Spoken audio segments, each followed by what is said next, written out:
avec le leader mondial des cosmétiques, L'Oréal. Exactement, donc on continue avec L'Oréal qui a fait partie dans ce printemps, je vous le rappelle, avec Kering, LVMH, Hermès, des valeurs qui avaient fait flamber le CAC entre le 27 avril et le 20 mai à peu près. Voilà.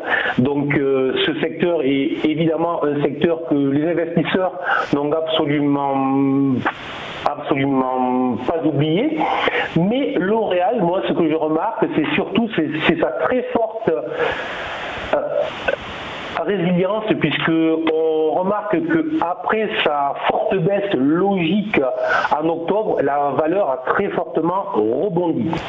Alors, si l'on considère que les marchés vont continuer à être volatiles, à être agités avec des investisseurs nerveux, mieux vaut avoir plutôt des valeurs solides, des valeurs que les investisseurs regardent avec les yeux de chimène.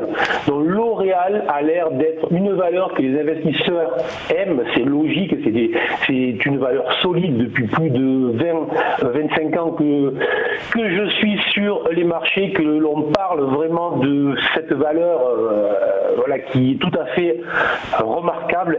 Elle le prouve encore dans des circonstances très compliquées.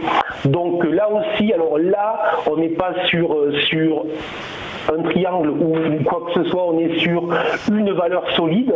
Je la conseille plutôt pour des investisseurs qui ont un horizon de long terme, donc qui ne visent pas la semaine prochaine ou le mois de février, les investisseurs qui investissent sur un PEA, qui veulent profiter d'une très jolie valeur.